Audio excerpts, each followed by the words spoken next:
How can reparations be transformative for women affected by war and violence? What types of reparations are needed? In this 5-part miniseries, we will explore these questions and more as we speak to experts in the field and hear the experiences of those to whom these answers matter most: women survivors.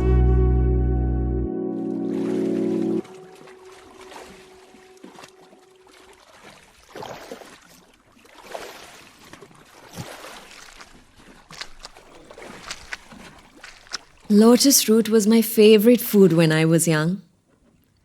I remember when I was around 5, we would go out to the water, and my mother would sit me down in the shade of a tree while she and my father went out to harvest the roots.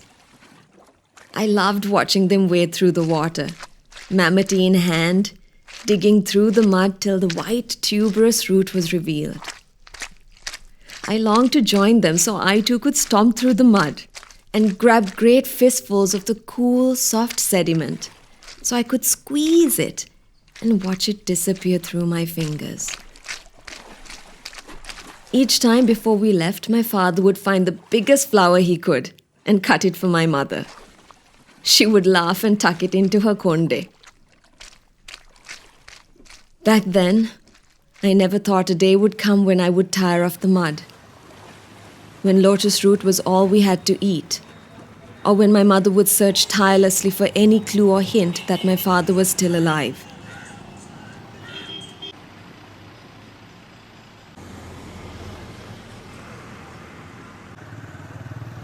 These searches often take her to Kilinochchi, and if ever we are there, she always takes us to the large monument near the marketplace, the one ceremoniously guarded by men in clean, crisp uniforms.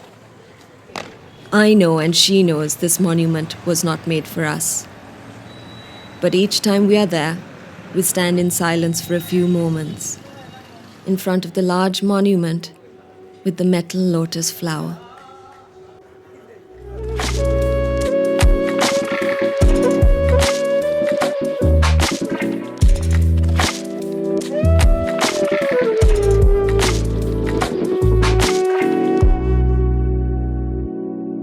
Hello, I'm Shyamala Gomez, the Executive Director of the Center for Equality and Justice. The dramatization you just heard is based on the experiences of women affected by war that have been documented by CEJ. This series of podcasts aim to create a discourse on the urgent need to provide reparations to women affected by war and political violence. In each episode, we will hear a dramatization of the experiences of women in Sri Lanka who have been affected by war and political violence, which will be followed by an interview with an expert in the field. In this first episode, I will be speaking with Professor Ruth Rubio Marin. Ruth is a constitutional law professor at the University of Seville. She holds the UNESCO chair in human rights at the International University of Andalusia. She's an expert on gender and reparations with academic and on-the-ground experience in the domain. Welcome, Ruth. Today, Ruth will focus on the need to be intrinsically reparative when talking about reparations for women. So we will go through a few questions, and Ruth, we would like to hear what you have to say about these issues. The first one would be, in your experience, what is the most important dimension of reparations for victims of different forms of violence? And I'm talking here about not only about sexual violence, but other forms of violence also that women have encountered. Yes, thank you.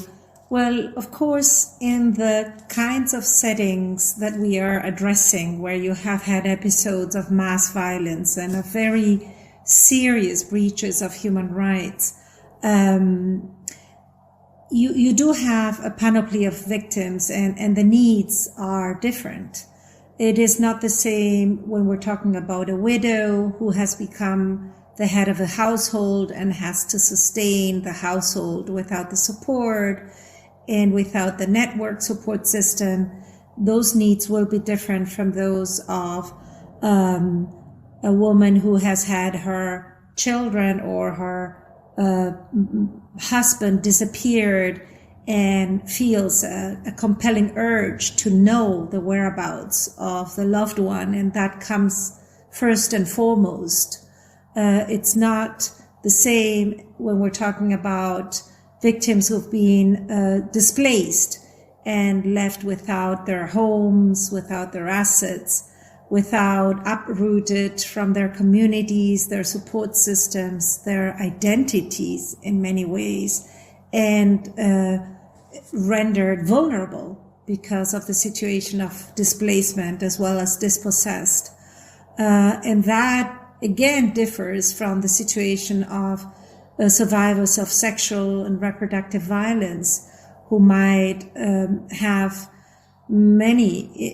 be experiencing many harms, but have some urgent physical rehabilitation needs, as well as other needs linked to the ostracism and the dispossession that often comes when you experience that kind of violence, and as a consequence, you also experience forms of rejection by your family, by your community. So I guess the first thing I would want to say is that, victims is just one word. Really behind that word, you do typically, as you say, in these scenarios, identify a whole set of different victims and survivors with specific needs.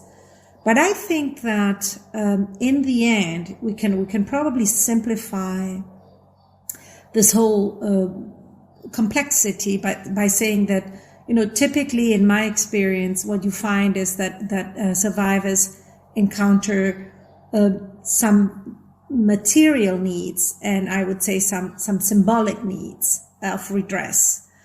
I think the material dimension is sometimes it's more obvious than others. Of course, if you have been dispossessed of your land, then the material dimension is obvious. But I think that any other form of violence has also immediately material needs. If the household is suddenly run by you, then you're losing one. In many traditional societies, it's the main income maker, and so that is a material need that becomes compelling.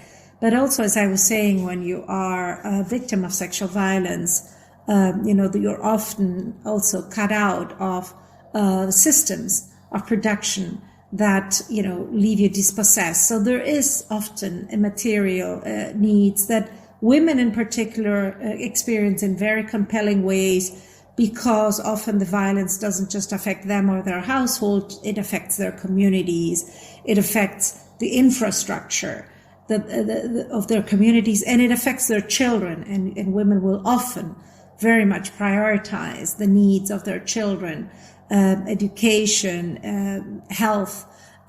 So that material dimension is obviously a very important dimension.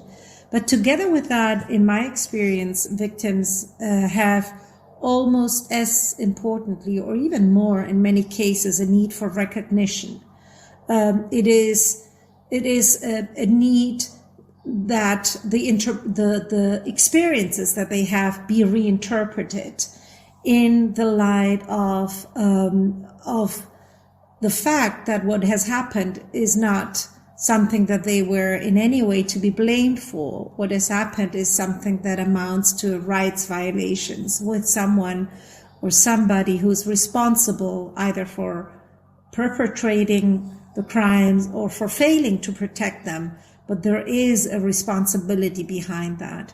And I find that recognition dimension that allows survivors to reinterpret their own experience, that often will help put the shame where it belongs, in the hands of the perpetrators, not in them, in their beloved ones or in their communities, is, I would say, as meaningful as any other form of reparation. So I would definitely say that a combination of this, symbolic and material needs, but all of it through the lenses of giving, due recognition.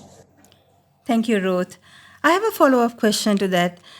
A lot of emphasis has been given on the need to involve women in the design of reparations programs. But in the end, as you and I both know from experience, that many of these programs are inadequately implemented. Does this mean that women's time and effort were wasted? That is an excellent question, and I think it's a question that haunts us who work in this domain. We often work with survivors, and we use their testimonies. We spend our time, but also their precious time, and we often have a suspicion, or at least the fear, when we look around and we look at comparative experiences, that maybe in the end not all of this will come true. And it is particularly painful because in our interaction with survivors, we're often part of what we tend to do is to convey knowledge about entitlements that they have as citizens whose rights have been violated.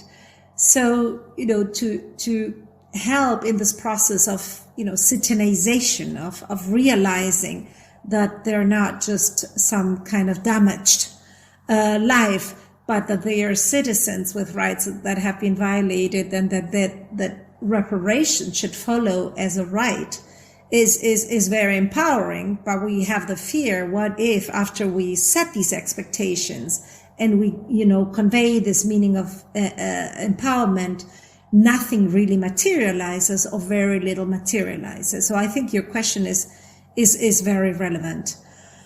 I don't think there's an easy answer to that, Shyamala, to be quite honest. But I do think that at least we know now things that should not happen in order to have a clean conscience about not wasting survivors' times and processes. And I would say that the first thing that we should live up to is the idea that we kind of do further harm. It is true that it has become a mantra, survivor-centered reparations, consultation with survivors. And I think all of that is very important. It is important because, as I was saying before, the needs of survivors differ. And without due consultation and dialogue, it is very difficult to, adequately do reparations that address the harms that victims have endured. And it is also important because of this agency that I think is tied to recognition. Survivors typically have a need to find safe spaces in which they can articulate their experiences, be listened to with respect. And I think that is part of what the recognition process takes. Now, unfortunately, when you look at what really happens, you find that whether they live up to this, formula of consultation or not, in many parts of the process of reparations, victims find that harm is being done to them yet again. Harm is being done yet again to them when they find that they are the ones that have to reach out and put all the effort to reach out to the authorities that are going to interview them or provide them with benefits or services. And when in that interactions they are re-victimized, you wouldn't believe it, but you do believe it because you know it, any space of vulnerability is taken advantage of, and, victims are re-victimized. But even in more subtle ways, when victims are asked again and again and again to give their testimonies as if this was something easy to do and not something really traumatic, or to do that with any kind of support or assistance, or accompaniment, that is hurtful. Or when the standards of evidence that are, required from survivors do not really match at all their experiences of harm and victimization, so that they can, that they experience these procedures as an insult because it has nothing to do with what they can really provide in terms of supporting evidence. or when victims are confronted with documents that are written in a language that they can understand. I mean, how could that be a meaningful way of repairing when you are doing, when you're following procedures that do not really, express any kind of empathy and awareness and sensitivity, towards what is really, the experience of victims. So I think that the do no harm is a key element in this, I would say, as a starter, at least that. Thank you, Ruth. You have brought up so many issues that we need to reflect upon, and I thank you for those. I just have one more follow-up question, then we probably have about 5-6 minutes more for this.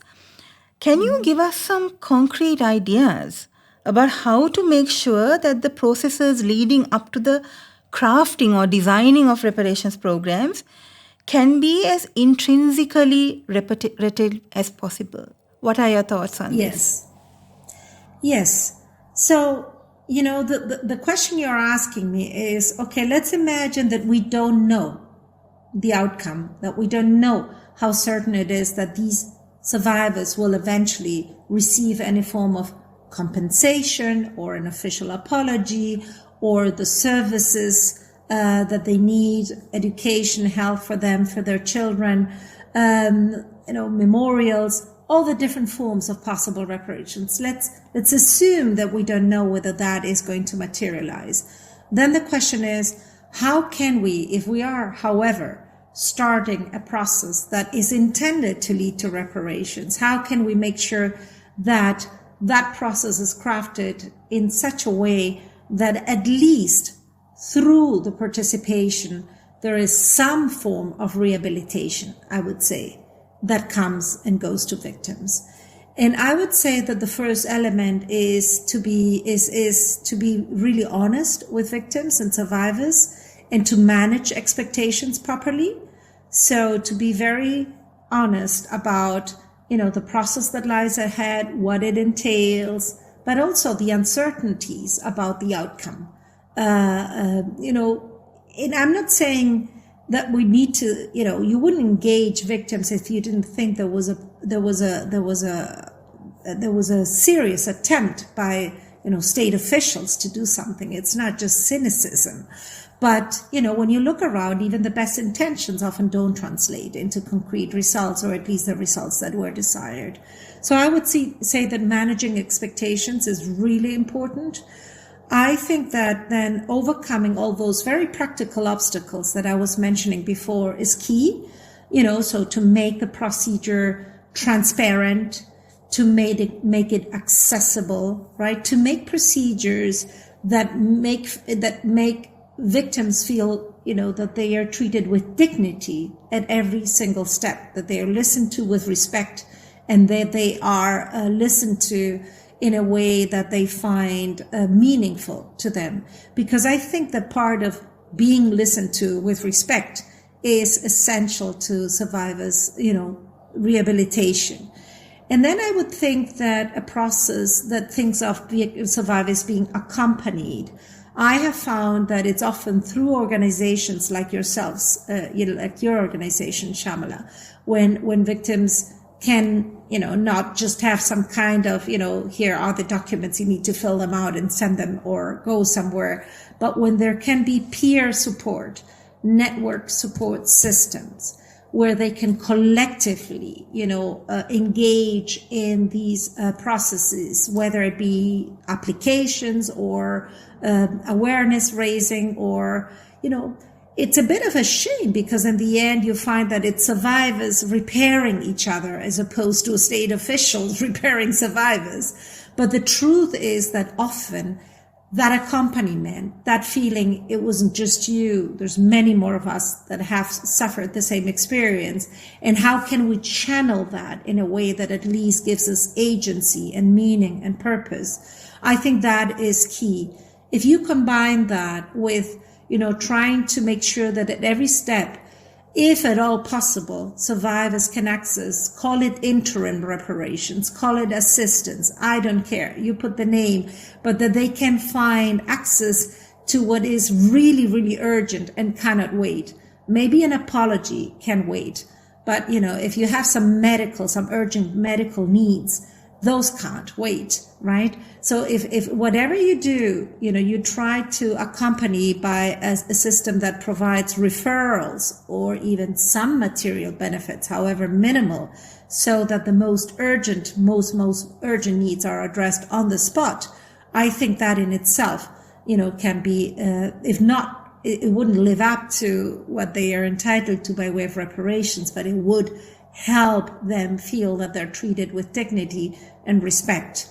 I think those are just some ideas, Shyamala, but I think, if we lived up to those, I think we could move forward with a bit more of a cleaner conscience about the kind of work we do. May I just ask you a follow-up to what you just mentioned now, Ruth? You talked about the fact that, how we take women's victims' needs into consideration in designing or crafting reparations programs.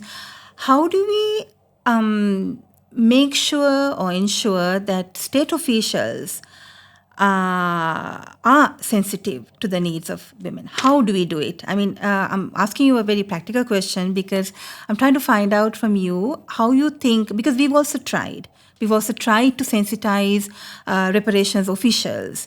How do you think that can be made better?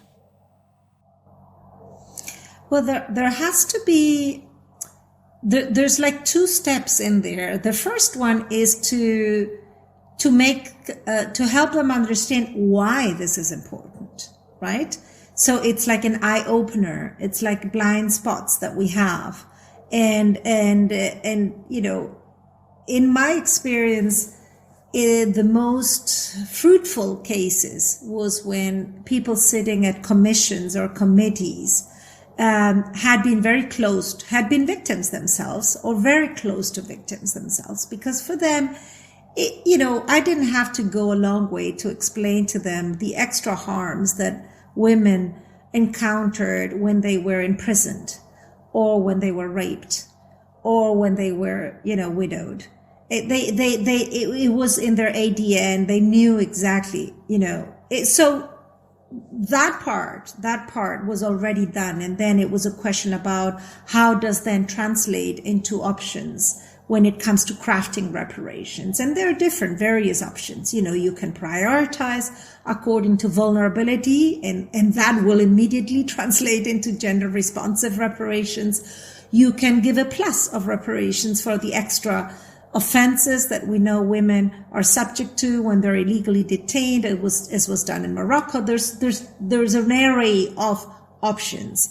But I think the first type is the most difficult one, the awareness raising about, this is meaningful, that there are forms of violations that target women, but that any other violation will also have a disparate impact on women, that these kinds of violations, when they're so severe and they're so extensive, can be better understood as communities of harm, and that, it's often the family that suffers and it's the community that suffers, and that then brings to the fore, the roles that women perform in their families and in their communities, but also that women themselves are often very much victimized as when they are, sexually assaulted and do not dare or find the adequate environment to render that form of victimization visible because other forms are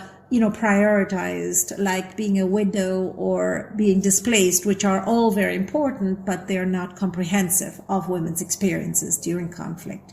So I think it's this two-stage, and I find the awareness raising that, raising the question. So in my experience, it's often when I confront officials with questions that they start asking themselves the questions. So what are you doing about this? Or have you thought about that? And what are your views about that?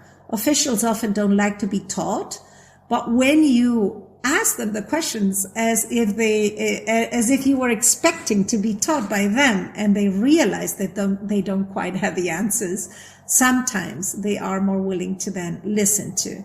And I think that informing or telling officials that other officials in their positions have, gone through that process of awareness raising is also useful. We were not taught any of our disciplines through a gendered lens. This is something that needs to be taught. It doesn't come natural. Unfortunately, most of us didn't learn it at school or at university. So there's nothing to be ashamed of. There's a whole body of knowledge there, and it just should be rendered accessible. But we have comparative experiences, and we have some lessons learned.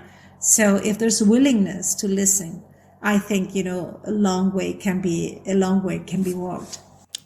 Thank you, Ruth. I think you brought up so many issues today, and, sometimes the problems seem insurmountable.